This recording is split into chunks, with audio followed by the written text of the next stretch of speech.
नमस्कार दोस्तों, आपका स्वागत है आपके अपने चैनल स्टडी वाइन्स ऑफिशियल पर।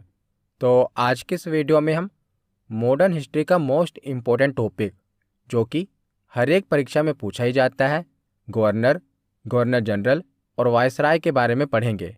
तो इस एक ही वीडियो में हम सभी महत्वपूर्ण गवर्नरों के बारे में देखेंगे और लास्ट में प्रीवियस ईयर क्वेश्चन भी कवर करेंगे। तो पहले आप पूरी वीडियो को देखें और लास्ट में प्रीवियस ईयर क्वेश्चन जरूर अटेम्प्ट करें। तो चलिए बिना देरी किए हुए वीडियो को शुरू करते हैं। तो चलिए वीडियो की शुरुआत करते हैं। तो जैसा कि आपको पता ही है, जो अंग्रेजी ईस्ट इंडिया कंपनी थी, ये भारत में व्यापार करने के लिए आई थी। पर प्लासी के युद्ध और बक्सर के युद्ध के बाद हमने इस युद्ध के बारे में पढ़ रखा है, मैंने मॉडर्न हिस्ट्री में आपको पढ़ाया हुआ है। तो प्लासी के युद्ध और बक्सर के युद्ध के बाद अंग्रेजों ने भारत की राजनीति में हस्तक्षेप करना शुरू कर दिया था। जो पहले एक व्यापारिक कंपनी थी, अब उसने भारत की राजनीति में हस्तक्षेप करना शुरू कर दिया था। तो भारत में ब्रिटिश शासन को सुचारू रूप से चलाने के लिए इन्होंने भारत में गवर्नर, गवर्नर जनरल या वायसराय की नियुक्ति की गई, जिन्हें समय समय पर चेंज भी किया गया। तो सभी महत्वपूर्ण गवर्नरों के बारे में आज की इस वीडियो में हम देखेंगे। तो सबसे पहले हैं बंगाल के गवर्नर रॉबर्ट क्लाइव। तो रॉबर्ट क्लाइव 2 बार बंगाल के गवर्नर बने। इनका 2 बार कार्यकाल रहा। पहला कार्यकाल 1757 से लेकर 1760 ईस्वी तक रहा। दूसरा कार्यकाल 1765 से लेकर 1767 ईस्वी तक रहा। तो जो भी इम्पोर्टेंट पॉइंट्स हैं ना, मैंने उन्हीं को कवर किया है। जैसे कि बंगाल के गवर्नर रॉबर्ट क्लाइव से क्या क्या पूछा जाएगा, वो सभी की पॉइंट्स मैंने एक साथ कवर किए हैं। तो सबसे पहले तो रॉबर्ट क्लाइव बंगाल का पहला गवर्नर बना, ये इम्पोर्टेंट बन जाता है। और 1765 में अवध के नवाब शुजाउद्दौला एवं शाह आलम के साथ इसने इलाहाबाद की संधि की थी। और 1765 ईस्वी में बंगाल में द्वैध शासन का प्रारंभ हुआ था। द्वैध शासन यानी कि दोहरा शासन, बंगाल के नवाब का शासन भी रहेगा और बंगाल के गवर्नर का भी शासन रहेगा। तो यहाँ से क्या प्रश्न बनेगा? पहला तो ये बनेगा कि बंगाल का पहला गवर्नर कौन था, तो रॉबर्ट क्लाइव। और दूसरा प्रश्न बनेगा कि द्वैध शासन किसके कार्यकाल में शुरू हुआ था, तो रॉबर्ट क्लाइव के। 2 प्रश्न यहाँ से बनते हैं। तो रॉबर्ट क्लाइव के बाद अगला बंगाल का गवर्नर बना हेनरी वेनस्टाड। ये 1760 से लेकर 1764 ईस्वी तक बंगाल का गवर्नर बना। और यहाँ से ज़्यादा कुछ पूछा नहीं जाता। ये जो अगले 3 गवर्नर हैं ना बंगाल के, वेनस्टाड, वेरीलास्ट और जॉन कटियर, यहाँ से प्रश्न नहीं बनता। फिर भी मैंने आपको बता दिया कि रॉबर्ट क्लाइव के बाद अगले ये 3 गवर्नर बने थे। तो हेनरी वेनस्टाड के समय बक्सर का युद्ध हुआ था। वैसे तो ये पूछा नहीं जाता, फिर भी याद रख लेना। और उसके बाद अगले बंगाल के गवर्नर बने हैरी वेरीलास्ट, इससे कुछ भी नहीं पूछा जाता। उसके बाद अगला गवर्नर बना जॉन कटियर। तो जॉन कटियर के समय पहला आंग्ल मैसूर युद्ध हुआ था। अगर यहाँ से पूछा भी जाएगा तो पहला आंग्ल मैसूर युद्ध। तो रॉबर्ट क्लाइव के बाद जो ये अगले 3 गवर्नर बने थे ना, ये आपके एग्जाम के लिए इतने इम्पोर्टेंट नहीं हैं। इसके बाद अगले इम्पोर्टेंट गवर्नर हैं बंगाल के गवर्नर जनरल वारेन हेस्टिंग। ये 1772 से लेकर 1785 ईस्वी तक बंगाल के गवर्नर जनरल रहे हैं। तो इनके समय में 1773 ईस्वी में रेगुलेटिंग एक्ट लाया गया। रेगुलेटिंग एक्ट क्या है, डिटेल में मैंने आपको बताया हुआ है। तो 1773 ईस्वी में रेगुलेटिंग एक्ट लाया गया। और जब रेगुलेटिंग एक्ट आया ना, उसके बाद क्या हुआ, जो बंगाल का गवर्नर था ना, उसे बंगाल का गवर्नर जनरल बना दिया गया। पहले क्या था, बंगाल का गवर्नर, पर रेगुलेटिंग एक्ट के बाद बंगाल के गवर्नर को बंगाल का गवर्नर जनरल बना दिया गया। तो बंगाल का अंतिम गवर्नर कौन था, तो वारेन हेस्टिंग। ये बंगाल के अंतिम गवर्नर थे और बंगाल के पहले गवर्नर जनरल बन गए, क्योंकि 1772 में इन्हें बंगाल का गवर्नर बनाया गया था। और 1773 में रेगुलेटिंग एक्ट आ गया, जिसके बाद इन्हें बंगाल का गवर्नर जनरल बना दिया। तो ये 2 प्रश्न बन गए। पहला तो ये कि बंगाल का अंतिम गवर्नर कौन था, तो वो भी वारेन हेस्टिंग थे। और बंगाल का पहला गवर्नर जनरल कौन था, तो वो भी वारेन हेस्टिंग थे। तो वारेन हेस्टिंग ने बंगाल में द्वैध शासन की समाप्ति कर दी। पहले जो बंगाल के नवाब का शासन होता था, इन्होंने ख़त्म कर दिया। तो इन्होंने द्वैत शासन की समाप्ति कर दी। और कोलकाता में उच्चतम न्यायालय की स्थापना भी इन्हीं के समय हुई थी। तो कोलकाता में सुप्रीम कोर्ट की स्थापना किस गवर्नर जनरल के समय हुई थी? वारेन हेस्टिंग के समय। और 1781 ईस्वी में हेस्टिंग ने कोलकाता में मुस्लिम शिक्षा के लिए पहले मदरसे की स्थापना की थी। और इसके ही समय में 1782 ईस्वी में जोनाथन डंकन ने बनारस में संस्कृत विद्यालय की भी स्थापना करवाई थी। तो पहले मदरसे की स्थापना वारेन हेस्टिंग के समय हुई थी और बनारस में संस्कृत विद्यालय की स्थापना भी वारेन हेस्टिंग के ही समय हुई थी। और पिट्स इंडिया एक्ट भी इसी के समय 1784 ईस्वी में पारित हुआ था। और पहला आंग्ल मराठा युद्ध और साल बाई की संधि भी इसी के शासनकाल में हुई थी। तो यहाँ से क्या क्या प्रश्न बनता है एक बार रिवाइज कर लेते हैं। तो सबसे पहले तो ये बंगाल का अंतिम गवर्नर था और बंगाल का पहला गवर्नर जनरल था। पहला प्रश्न तो ये हो गया। दूसरा प्रश्न ये बनेगा कि इसी के शासनकाल में कोलकाता में सुप्रीम कोर्ट की स्थापना हुई थी। तीसरा प्रश्न ये बनेगा कि पहले मदरसे की स्थापना कोलकाता में इसी ने करवाई थी। और चौथा प्रश्न ये बनेगा कि पिट्स इंडिया एक्ट इसी के शासनकाल में पारित हुआ था। तो 4 प्रश्न यहाँ से बन रहे हैं। उसके बाद अगला महत्वपूर्ण गवर्नर जनरल देखते हैं, लॉर्ड कॉर्नवालिस। तो लॉर्ड कॉर्नवालिस 1786 ईस्वी से लेकर 1793 ईस्वी तक बंगाल के गवर्नर जनरल रहे। और उसके बाद ये 1805 ईस्वी में भी बंगाल के गवर्नर जनरल बनाए गए थे। तो लॉर्ड कॉर्नवालिस को पुलिस सेवा का जनक कहा जाता है। इन्हीं को सिविल सेवा का भी जनक कहा जाता है। वेरी वेरी इंपॉर्टेंट, पुलिस सेवा का जनक किसे कहा जाता है? लॉर्ड कॉर्नवालिस को। और सिविल सेवा का जनक किसे कहा जाता है? तो लॉर्ड कॉर्नवालिस को ही सिविल सेवा का जनक भी कहा जाता है। तो वारेन हेस्टिंग ने प्रशासनिक सेवा की यानी कि सिविल सेवा की नींव रखी थी, परंतु कॉर्नवालिस ने इसे आधुनिक और तर्कसंगत बनाया था। इसीलिए कॉर्नवालिस को भारत में प्रशासनिक सेवा का जनक माना जाता है। तो पुलिस सेवा का जनक और प्रशासनिक सेवा का जनक लॉर्ड कॉर्नवालिस को माना जाता है। और 1793 ईस्वी में स्थायी बंदोबस्त की पद्धति भी इसी के समय लागू हुई थी। और तीसरा मैसूर युद्ध तथा श्रीरंगपट्टनम की संधि भी इसी के कार्यकाल में हुई थी। तो देखिए यहाँ से क्या क्या प्रश्न बनता है। पहला प्रश्न तो ये कि पुलिस सेवा का जनक किसे माना जाता है? लॉर्ड कॉर्नवालिस को। सिविल सेवा का जनक भी लॉर्ड कॉर्नवालिस को ही माना जाता है। और दूसरा ये कि स्थायी बंदोबस्त पद्धति किसके कार्यकाल में लागू हुई थी? तो लॉर्ड कॉर्नवालिस के कार्यकाल में लागू हुई थी। उसके बाद अगला गवर्नर जनरल है लॉर्ड वेलेस्ली। ये 1798 से लेकर 1805 ईस्वी तक इसका शासनकाल रहा था।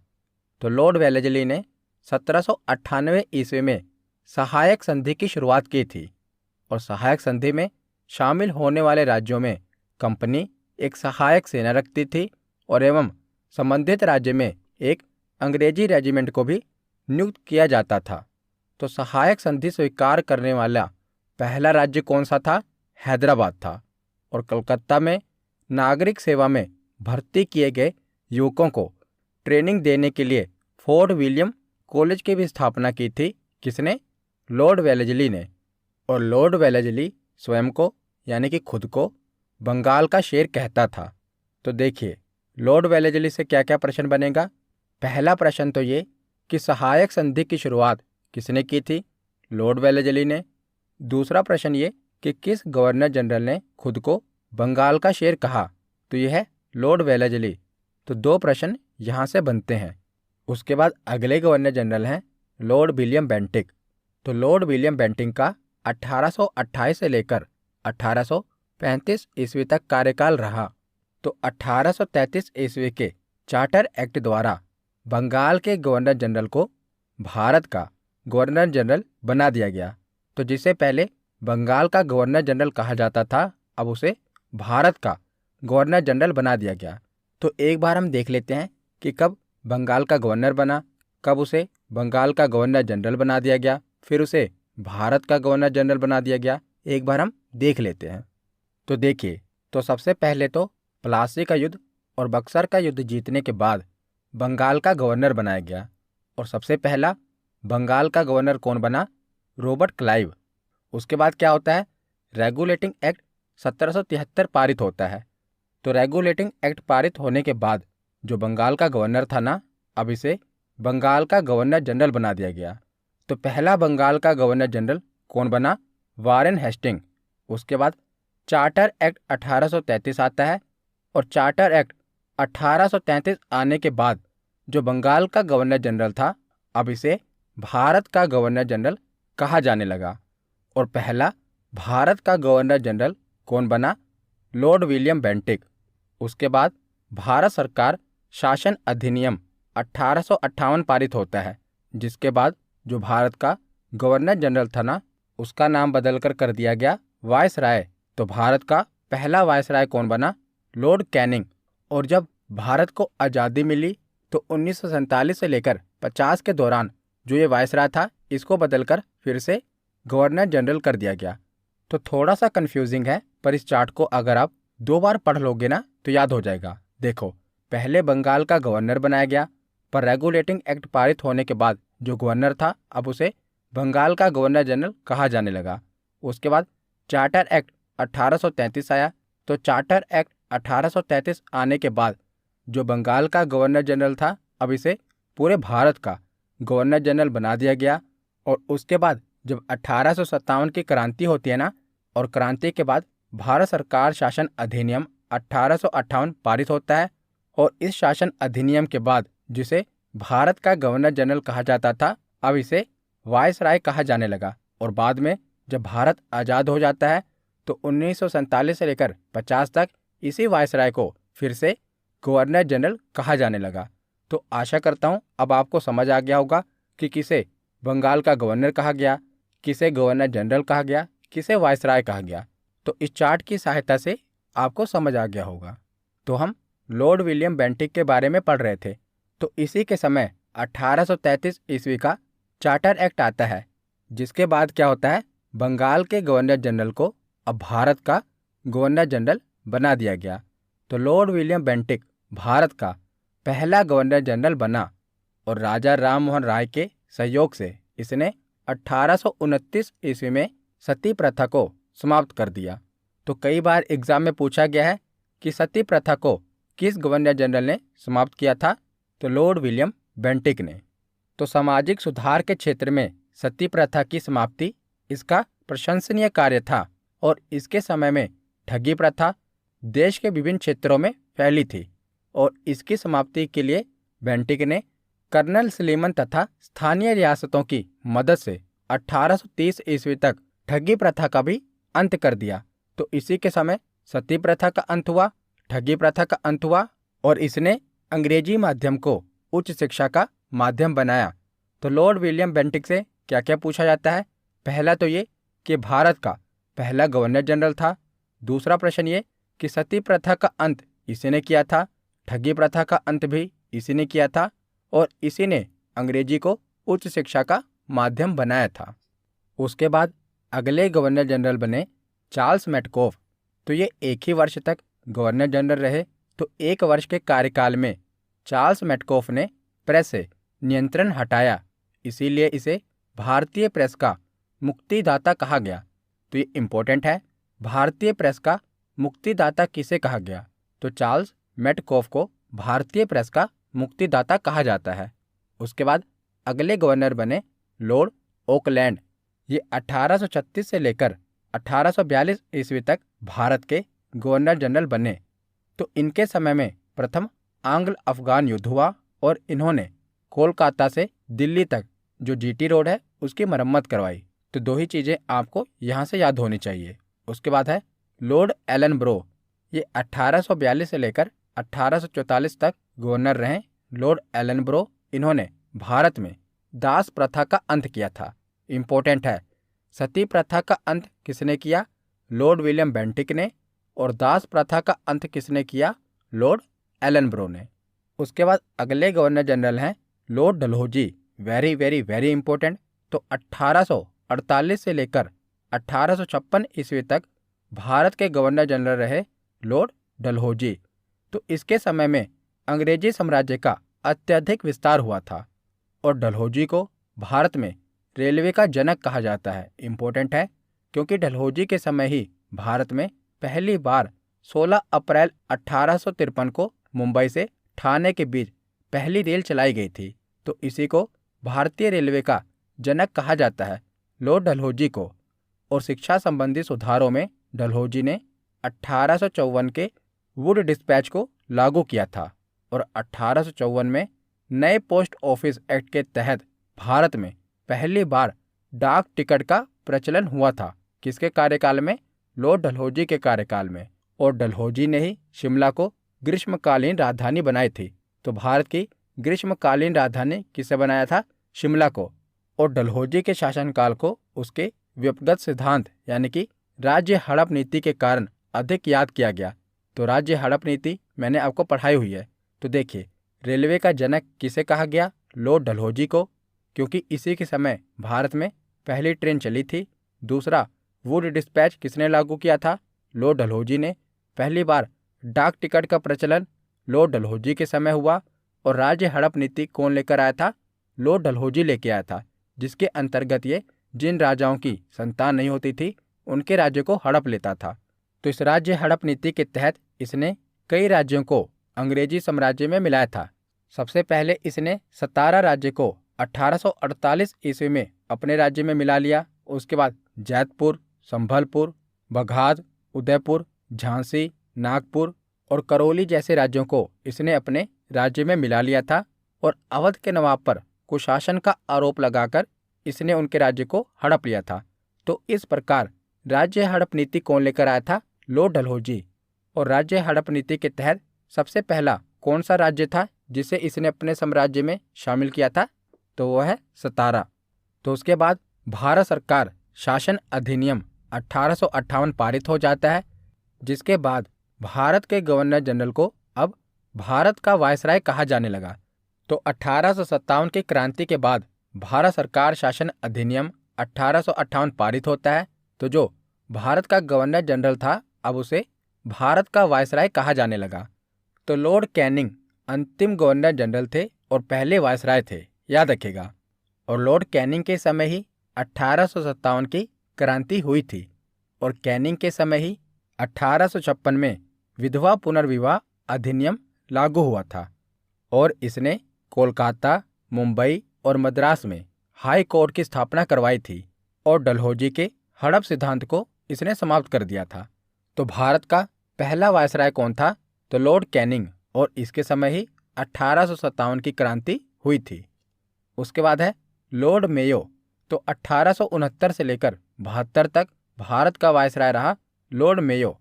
तो लॉर्ड मेयो के समय ही भारत में पहली बार जनगणना हुई थी। तो भारत में प्रथम जनगणना कब हुई थी? 1872 में लॉर्ड मेयो के समय। और लॉर्ड मेयो ने अजमेर में 1872 में मेयो कॉलेज की स्थापना की थी। और इसने 1872 में ही कृषि विभाग की भी स्थापना की थी।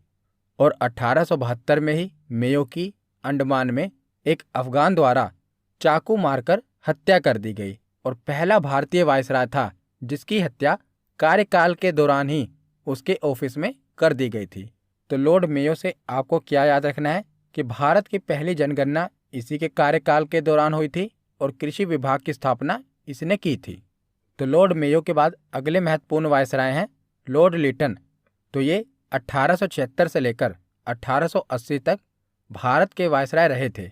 तो मार्च 1878 में लॉर्ड लिटन ने भारतीय समाचार पत्र अधिनियम वर्नाकुलर प्रेस एक्ट पारित कर दिया, जिसके तहत इसने भारतीय समाचार पत्रों पर कठोर प्रतिबंध लगा दिए। किसने?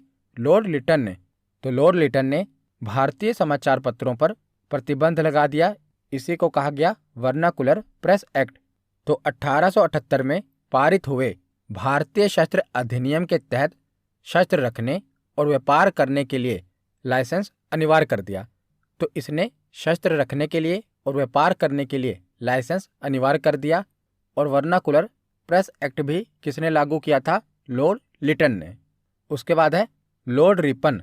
तो 1880 से लेकर 1884 ईस्वी तक रिपन भारत का वायसराय रहा। तो 1881 ईस्वी से नियमित जनगणना की शुरुआत हुई। तो लॉर्ड मेयो ने पहली बार भारत में जनगणना की शुरुआत की थी, पर उस समय लगातार अंतराल में भारत की जनगणना नहीं होती थी।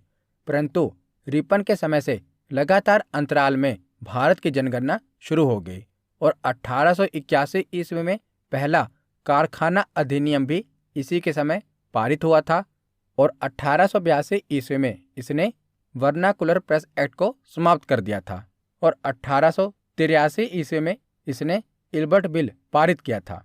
तो इल्बर्ट बिल काफ़ी विवादों में रहा था और इस बिल के अनुसार अब भारतीय जज भी अंग्रेजी अपराधियों की सुनवाई कर सकते हैं। तो इसी के समय नियमित जनगणना की शुरुआत हुई, कारखाना अधिनियम भी इसी के समय पारित हुआ और इल्बर्ट बिल भी इसी के समय पारित हुआ था। किसके समय? लॉर्ड रिपन के समय। उसके बाद अगले महत्वपूर्ण वायसराय हैं लॉर्ड डफरिन, जो कि 1884 से लेकर 1888 ईस्वी तक भारत के वायसराय रहे हैं। तो लॉर्ड डफरिन से आपको बस इतना ही याद रखना है कि इसी के समय 1885 ईस्वी में A.O. ह्यूम ने भारतीय राष्ट्रीय कांग्रेस की स्थापना की थी। तो यहाँ से बस यही प्रश्न बनता है कि डफरिन के समय ही कांग्रेस की स्थापना हुई थी। उसके बाद है लॉर्ड कर्जन। तो लॉर्ड कर्जन 1899 ईस्वी से लेकर 1905 ईस्वी तक भारत के वायसराय रहे हैं। तो 1904 ईस्वी में भारतीय पुरातत्व विभाग की स्थापना इन्हीं के समय हुई थी और 1905 ईस्वी में बंगाल का विभाजन भी लॉर्ड कर्जन के समय हुआ है। तो ये तो बहुत बार पूछा गया है कि बंगाल के विभाजन के समय भारत के वायसराय कौन थे।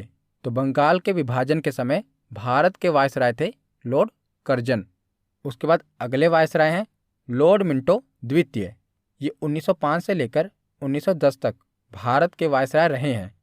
तो इनके समय में 1906 ईस्वी में मुस्लिम लीग की स्थापना हुई थी और 1907 ईस्वी में सूरत अधिवेशन में कांग्रेस का विभाजन भी इन्हीं के समय हुआ था। तो देखिए, डफरिन के समय कांग्रेस की स्थापना हुई और लॉर्ड मिंटो द्वितीय के समय मुस्लिम लीग की स्थापना हुई थी, याद रखिएगा। तो अगले महत्वपूर्ण वायसराय हैं लॉर्ड होर्डिंग द्वितीय। तो ये 1910 से लेकर 1916 ईस्वी तक भारत के वायसराय रहे हैं। तो इनके समय में जो बंगाल का विभाजन हुआ था ना, उसे रद्द कर दिया गया। तो 1905 ईस्वी में लॉर्ड कर्जन के समय बंगाल का विभाजन हुआ था, उसको 1911 ईस्वी में लॉर्ड होर्डिंग द्वितीय के समय रद्द कर दिया गया और 1911 ईस्वी में ही भारत की राजधानी कोलकाता से दिल्ली बनाने की भी घोषणा की गई थी। तो किसके समय यह घोषणा की गई? तो लॉर्ड होर्डिंग द्वितीय के समय ही यह घोषणा की गई कि अब जो भारत की राजधानी है इसे कोलकाता से दिल्ली कर दी जाएगी। और 1914 ईस्वी में इसी के समय प्रथम विश्व युद्ध की भी शुरुआत हुई थी। तो फर्स्ट वर्ल्ड वॉर की शुरुआत भी लॉर्ड होर्डिंग द्वितीय के समय ही हुई थी। उसके बाद है लॉर्ड चैम्सफोर्ड, जो कि 1916 ईस्वी से लेकर 1921 ईस्वी तक भारत के वायसराय रहे हैं।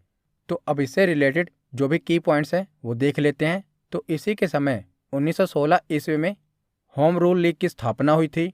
1917 ईस्वी में गांधी जी ने चंपारण सत्याग्रह किया था और 13 अप्रैल 1919 ईस्वी को जलियांवाला बाग हत्याकांड हुआ था। 1919 को रोलेट एक्ट भी इसी के समय पारित हुआ था और 1920 ईस्वी में असहयोग आंदोलन की शुरुआत भी लॉर्ड चैम्सफोर्ड के समय ही हुई थी। तो यहाँ से क्या क्या प्रश्न बनता है? तो सबसे ज़्यादा इम्पोर्टेंट प्रश्न तो यही है कि जलियांवाला बाग हत्याकांड के समय भारत का वायसराय कौन था? Lord Chelmsford. और रोलेट एक्ट के समय भी भारत का वायसराय कौन था? तो वो था लॉर्ड चैम्सफोर्ड। उसके बाद अगला वायसराय है लॉर्ड रीडिंग, जो कि 1921 से लेकर 1926 ईस्वी तक भारत का वायसराय रहा। तो इसी के समय 5 फरवरी 1922 को चोरी चौरा कांड हुआ था।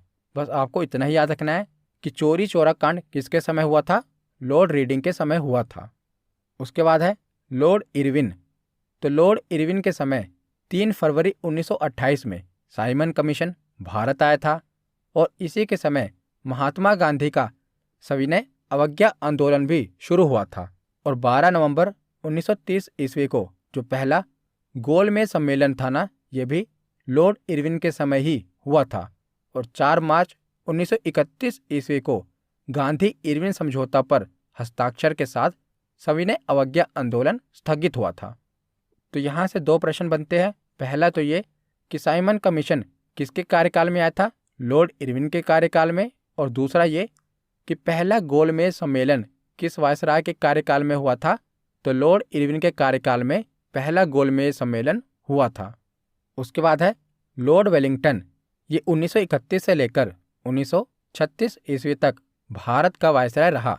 तो इसके समय में 1931 में दूसरा गोलमेज सम्मेलन हुआ, 1932 में तीसरा गोलमेज सम्मेलन हुआ और 1932 में गांधी और अंबेडकर जी के बीच में पूना समझौता हुआ और भारत सरकार अधिनियम 1935 इसी के समय पारित हुआ था। तो दूसरा गोलमेज सम्मेलन और तीसरा गोलमेज सम्मेलन किसके कार्यकाल में हुआ था, तो लॉर्ड वेलिंगटन के कार्यकाल में हुआ था।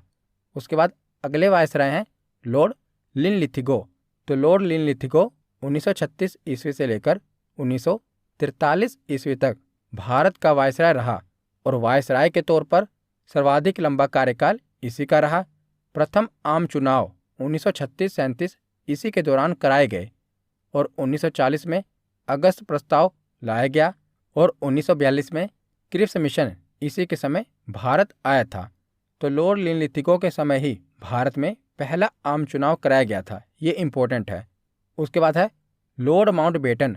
तो 1947 से लेकर 1948 तक लॉर्ड माउंटबेटन भारत का गवर्नर जनरल रहा। तो मैंने आपको चार्ट में बताया था कि 1947 से लेकर 1950 ईस्वी तक वायसराय को बदलकर फिर से गवर्नर जनरल कर दिया गया। तो भारत का अंतिम वायसराय कौन बना, लॉर्ड माउंटबेटन, और यही स्वतंत्र भारत का पहला गवर्नर जनरल बना। तो आज़ाद भारत का पहला गवर्नर जनरल किसे बनाया गया, लॉर्ड माउंटबेटन को। तो इसी के समय 15 अगस्त 1947 को हमारा प्यारा भारत अंग्रेजों से स्वतंत्र हो गया। तो इससे एक ही प्रश्न पूछा जाता है कि स्वतंत्र भारत का पहला गवर्नर जनरल कौन था, तो लॉर्ड माउंटबेटन स्वतंत्र भारत का पहला गवर्नर जनरल था। उसके बाद अगला गवर्नर जनरल बनाया गया चक्रवर्ती राजगोपालाचारी को। ये 1948 से लेकर 1950 ईस्वी तक भारत के गवर्नर जनरल रहे। तो स्वतंत्र भारत के प्रथम तथा अंतिम भारतीय गवर्नर जनरल कौन बने थे। देखिए दोनों अलग अलग प्रश्न हैं। अगर आपसे पूछा जाए कि स्वतंत्र भारत का पहला गवर्नर जनरल कौन बना, तो वो लॉर्ड माउंटबेटन है। पर अगर आपसे पूछा जाए कि स्वतंत्र भारत का पहला भारतीय गवर्नर जनरल कौन बना, तो ये राजगोपालाचारी हैं। स्वतंत्र भारत का पहला गवर्नर जनरल लॉर्ड माउंटबेटन है, स्वतंत्र भारत का पहला भारतीय गवर्नर जनरल राजगोपालाचारी हैं। तो यहाँ पर हमारा थ्योरी सेक्शन कंप्लीट होता है। अब हम प्रीवियस ईयर क्वेश्चन देखते हैं। तो पहला प्रश्न है कि 1905 ईस्वी में किस वायसराय ने बंगाल का विभाजन किया था। तो किस वायसराय के समय बंगाल का विभाजन हुआ था, तो लॉर्ड कर्जन के समय। तो ऑप्शन सी इसका सही जवाब है। अगला प्रश्न है कि वारेन हेस्टिंग डैश में बंगाल के पहले गवर्नर जनरल बने। तो बंगाल के पहले गवर्नर जनरल कब बने, जब 1773 ईस्वी का रेगुलेटिंग एक्ट पारित हुआ। तो ऑप्शन डी इसका सही जवाब है। अगला प्रश्न है कि राज्य हड़प सिद्धांत की नीति किसने तैयार की थी। तो राज्य हड़प नीति तैयार की थी लॉर्ड डलहौजी ने। ऑप्शन सी इसका सही जवाब है। अगला प्रश्न है कि भारत का पहला वायसराय कौन था। तो भारत का पहला वायसराय था लॉर्ड कैनिंग। ऑप्शन ए इसका सही जवाब है। अगला प्रश्न है कि प्रथम गोलमेज सम्मेलन के दौरान इनमें से कौन भारत का वायसराय था। तो प्रथम गोलमेज सम्मेलन के दौरान लॉर्ड इरविन भारत का वायसराय था। ऑप्शन ए इसका सही जवाब है। अगला प्रश्न है कि किस गवर्नर जनरल ने सती प्रथा को समाप्त किया। तो किस गवर्नर जनरल ने सती प्रथा को समाप्त किया था, तो इसका सही जवाब है option C lord William Bentinck. अगला प्रश्न है कि भारत में किस गवर्नर जनरल के शासनकाल में रेलवे लाइन की स्थापना की गई थी। तो किसे भारतीय रेलवे का जनक कहा जाता है, तो इसका सही जवाब क्या होगा, ऑप्शन सी लॉर्ड डलहौजी। अगला प्रश्न है कि 1857 के विद्रोह के समय भारत का गवर्नर जनरल कौन था। तो 1857 के विद्रोह के समय भारत का गवर्नर जनरल स्वतंत्र भारत के प्रथम भारतीय गवर्नर जनरल कौन थे। तो आज़ाद भारत के पहले भारतीय गवर्नर जनरल थे राजगोपालाचारी। ऑप्शन बी चक्रवर्ती राजगोपालाचारी इसका सही जवाब होगा। अगला प्रश्न है कि भारत का अंतिम वायसराय कौन था? तो भारत का अंतिम वायसराय था माउंटबेटन, और यही आज़ाद भारत का पहला गवर्नर जनरल भी बना था, माउंटबेटन। ऑप्शन सी इसका सही जवाब है। अगला प्रश्न है कि जलियांवाला बाग हत्याकांड किस वायसराय के कार्यकाल में हुआ था? तो जलियांवाला बाग हत्याकांड किसके कार्यकाल में हुआ था? तो इसका सही जवाब है ऑप्शन सी, लॉर्ड चैम्सफोर्ड। तो लॉर्ड चैम्सफोर्ड के कार्यकाल में ही जलियांवाला बाग हत्याकांड हुआ था। आज का आखिरी प्रश्न है कि भारतीय राष्ट्रीय कांग्रेस की स्थापना किस वायसराय के कार्यकाल में हुई थी? तो कांग्रेस की स्थापना हुई थी लॉर्ड डफरिन के कार्यकाल में। ऑप्शन बी इसका सही जवाब है। तो आज की वीडियो यहीं पर ख़त्म होती है। कैसी लगी ये वीडियो कमेंट सेक्शन में ज़रूर बताना। धन्यवाद।